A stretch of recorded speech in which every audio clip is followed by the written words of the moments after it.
నేనా ఆయన తీసుకుంటాను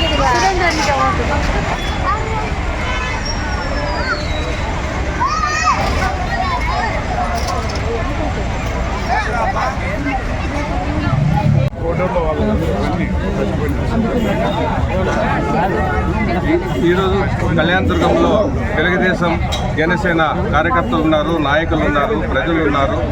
ఈ నియోజకవర్గానికి ఎలాంటి అభివృద్ధి చేస్తారని మన జనసేన పార్టీ తరఫున ఒకసారి అడుగుదాం. అందరికీ నమస్కారం అండి. ఈరోజు కళ్యాణదుర్గం పట్టణం మార్కెట్ యార్డ్లో మేము ఇక్కడ ప్రచారం చేయడం జరిగింది.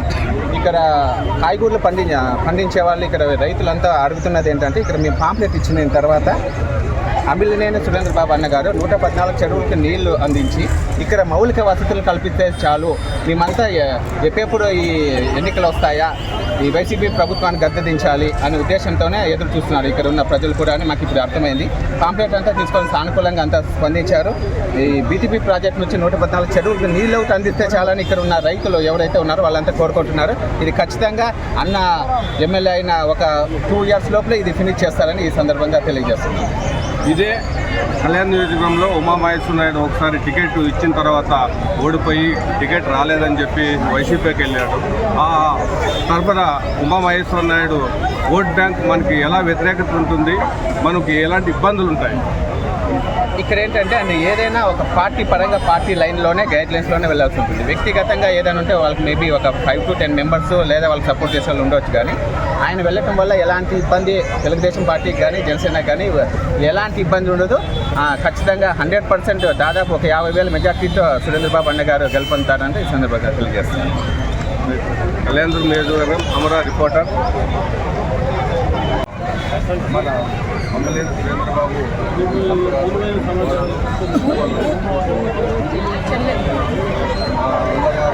కార్యకర్తలు అందరూ ఇక్కడ మార్కెట్ ప్రచారంకి వచ్చారు. ఈ మార్కెట్ ఇబ్బందులు ఏముంటాయి, వాళ్ళు ఏం చెప్తారు, దానికి నెక్స్ట్ గవర్నమెంట్ వచ్చిన తర్వాత ఈ మార్కెట్ ప్రజలకు ఏం చేస్తారని ఒకసారి అర్థం అడగదు.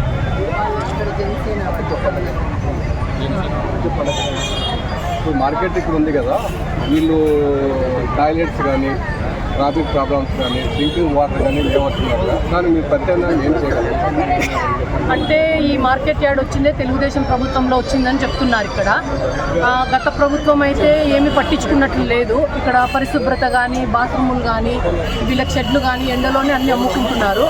వీళ్ళ ఇబ్బందులు చూసిన తర్వాత మేము హామీ ఇస్తున్నది ఏమిటంటే, ఇక్కడ మా ప్రభుత్వం వచ్చిన తర్వాత సురేంద్రని ఇక్కడ ఎమ్మెల్యేగా గెలిచిన తర్వాత మేము ఇక్కడ వీళ్ళకి షెడ్స్, వాళ్ళ కూరగాయలు కానీ పండ్లు కానీ చిరు వ్యాపారులకు షెడ్లు కట్టించేసి ఇక్కడ బాత్రూమ్ల వసతి, మంచినీళ్ళ వసతి కల్పించి ప్రజలందరికీ కూడా ఇక్కడ ఏం ఇబ్బంది లేకుండా పరిశుభ్రత పాటిస్తామని దీని తరఫున మేము హామీ ఇస్తున్నాం.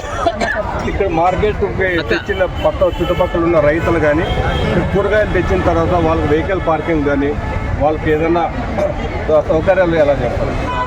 అవన్నీ ఒకసారి అధికారంలోకి వచ్చిన తర్వాత అన్న గెలిచిన తర్వాత అన్ని పాసిబిలిటీస్ చూసుకొని చుట్టుపక్కలంతా ఇంకా ఏమన్నా ప్లేస్ దొరుకుతుందా పార్కింగ్కి, దీని అన్నిటికీ చూసుకొని అప్పుడు డెసిషన్ తీసుకుంటాం. ఇంతకుముందు ఇది వచ్చేసి మన మార్కెట్ యార్డ్ అని ఏర్పాటు చేశారు కదా, అప్పుడు అదే టీడీపీ గవర్నమెంట్లో కానీ వైఎస్ఆర్ గవర్నమెంట్లో కూడా ఈ మార్కెట్ ఏది అలాంటి డెవలప్మెంట్ చేయలేదు. నెక్స్ట్ మీరు వచ్చిన తర్వాత ఈ మార్కెట్ ఎలాంటి డెవలప్మెంట్? అన్ని రకాలుగా ప్రజలకి ఏ ఇబ్బంది కలగకుండా దీన్ని అభివృద్ధి చేస్తామని చెప్తున్నాం. తర్వాత మార్కెట్ మారుస్తున్నామని చెప్పాక అక్కడికి పాతదిందే తర్వాత ఈ గవర్నమెంట్ వచ్చిన తర్వాత సురేంద్ర బాబు ఎమ్మెల్యే గారు గెలిచిన తర్వాత ఈ మార్కెట్ ఎలాంటి ఇబ్బందులు ఉన్నాయో అవన్నీ తెలుసుకొని ఆ మార్కెట్ చుట్టుపక్కల ఉన్న రైతులు ఇక్కడ కూరగాయలు కానీ ఫ్రూట్స్ కానీ చింతపండు కానీ ఇలాంటివి మార్కెట్కి వస్తాయి కాబట్టి వాళ్ళకి వెహికల్ పార్కింగ్ కానీ వాళ్ళకి టాయిలెట్స్ కానీ వాళ్ళకి ఎలాంటి ఇబ్బంది లేకుండా మేము సౌకర్యం చేస్తామని చెప్తున్నారు. కళ్యాణదుర్గం అమర రిపోర్టర్.